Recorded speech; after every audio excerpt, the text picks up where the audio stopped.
So print journalism is kind of dying. Unfortunately, that's been the reality in the industry for a few years now, if not like a decade. So we, as a student newspaper, are dealing with that, trying to decide how to get funding, because we get a certain amount from the school, which is great. But we need advertisers, and a lot of times advertisers don't want to take out ads in a small student newspaper. And once upon a time, decades ago, about a fourth of the paper or more were advertising space. This last semester, 0% of the student newspaper is funded with advertising. They didn't sell a single ad.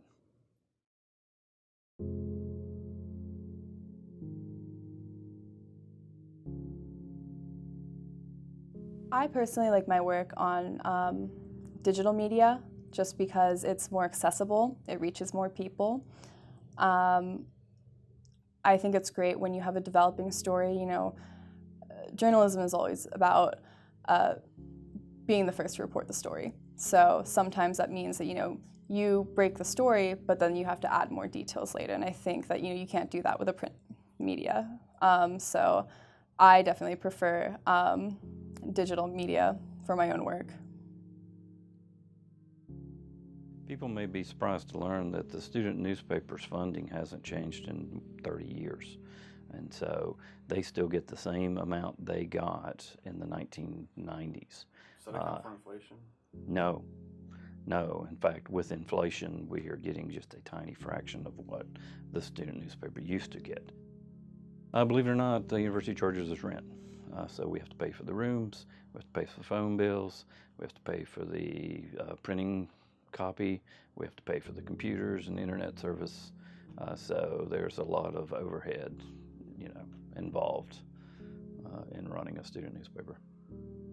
Meanwhile, the price of the print product, printing costs have, quadrupled in the time I've been advisor.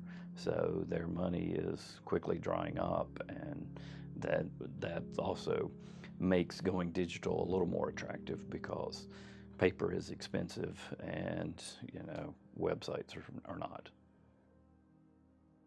I would estimate that maybe like 30% of the campus reads the paper, which it's really hard to gauge because something I've noticed people do is they'll take a newspaper off the rack and like flip through it and then put it back on. So it's kind of really hard to know how many people read the paper. Yeah, we say maybe the rough estimate is a half people are picking up and keeping. We print 2,000 issues a week because that's the minimum the printer will do. So can you confirm for me that your estimate is that you're recycling 1,000 of the 2,000 papers? I don't have any hard numbers, but that wouldn't surprise me. So I just want to ask you if you have heard of and read the Blue Banner. I have not. Isn't it at UNCA though? Is it like the newspaper or something? Yeah. I do not read the Blue Banner. I don't read the Blue Banner. I have heard of it, and I read it occasionally, but not consistently. I have a few friends that work for the Blue Banner and write articles and stuff, so I've definitely looked at it and read their articles. Maybe not all of the articles, but I've also sometimes seen an attitude of media skepticism, which I think is good to be a little skeptical, but we don't have corporate interests on our back, so we aren't really protecting those. The value of a student press, people may moan the fact their student fees go to the student newspaper, but in exchange for that, they are getting a fully independent press. So it's not run by the administration. Some people think that the student newspaper just does what the university wants them to do or not do. No, they are fully independent. They go after hard-hitting stories. So they are not part of the public relations machine of the university. That's evident with this week with the protests. The Blue Banner's coverage of the protests last week about Title IX procedures was much more in-depth and much more hard-hitting than even the local TV station did. And that's not coming from an official public relations. So the students need a free and independent press. Otherwise, they're at the mercy of what administration wants them to know, not what they have a right to know. think as far as wherever my work is featured, whether it be in print or online, don't necessarily have a preference, but it's definitely nice to have something to hold on to. And like for instance, for a protest that happened just recently, my work was featured on the cover of the Blue Banner as well as the middle fold. And just seeing it in that context, knowing that students on campus could have access to it fairly easily, was something I could be proud of. Whereas just posting it online, I don't necessarily know if people are taking the time to actually look at the photos, or it's hard to get it out there considering how much content is posted on the daily online. I've heard of the Blue Banner. I have never read it because I don't know how to read it. I think I'm interested in the stuff that they have. I mainly just don't know where to get it, like where I could actually obtain it. Maybe if you had it set out somewhere and I could pick it up after class or something, probably that, because I wouldn't have a problem reading it after that. I don't know where it's posted. I don't know where to access it. If I knew where it was or where to get it, probably, because I only have seen the online version. So maybe if it was on paper somewhere. Maybe like an email that went out to all the students saying come pick up the Blue Banner in the library, or check it out on a website or something like that would be very helpful for me personally. A decade from now, the website may not be up, the archives may not be up, but you can go into Ramsey Library and pull a Blue Banner from 10 years ago, right? So it has more of a permanence. It serves as the public record, right? Plus, there are people who just enjoy print. What we're seeing now is sort of a return of analog. People like vinyl records. People like hardback books. And so there are people who like newspapers and magazines because the interaction with those media forms is different than the interaction you have over an electronic device. Yeah, the Blue Banner has been really awesome for me. It's really helped my writing skills, really helped my editing. It's just really developed my passion for writing and editing. I get excited when I see errors. I love making things better.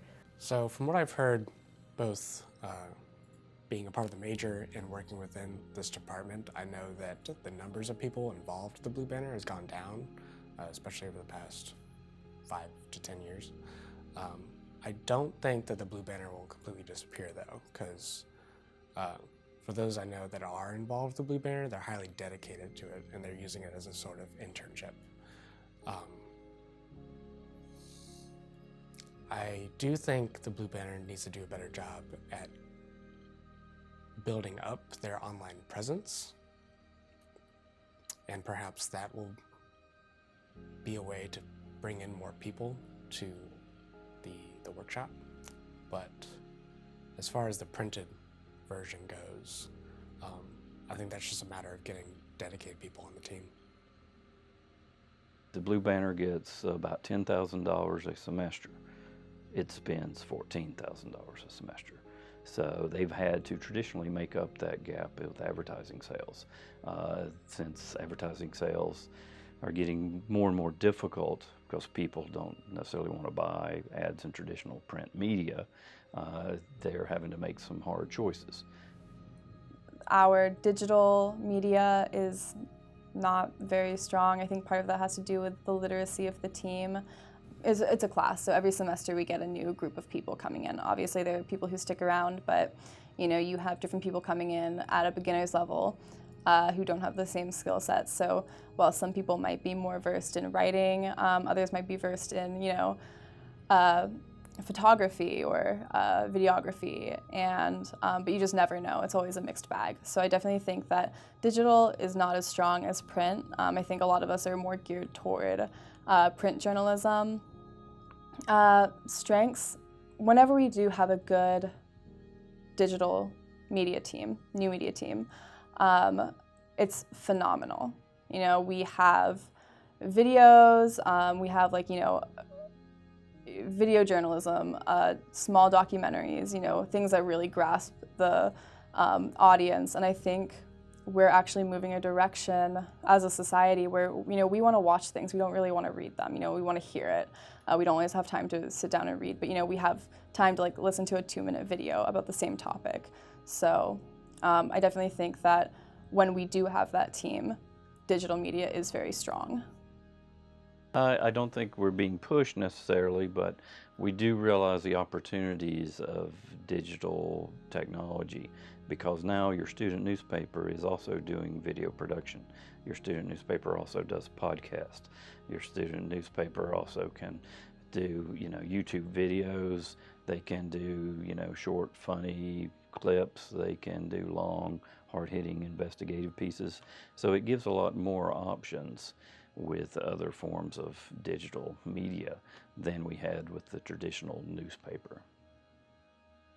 There will always be a place for print and for paper goods. Books haven't gone away. Books have been around for centuries, and they still draw people. The online content reaches more of a college-age audience who traditionally doesn't pick up a paper, you know, product anymore. I'm really excited to see the paper move in the direction of more, you know, digital media. I think that keeps us up to date.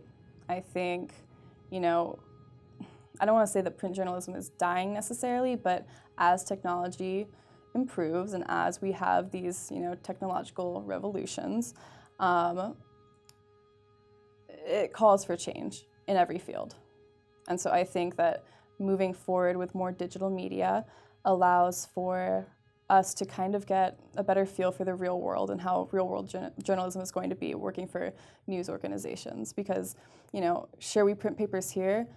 I have never picked up a newspaper in my time being in college. I've never picked up a newspaper. Adapting to that style of, you know, journalism is really beneficial for everyone involved.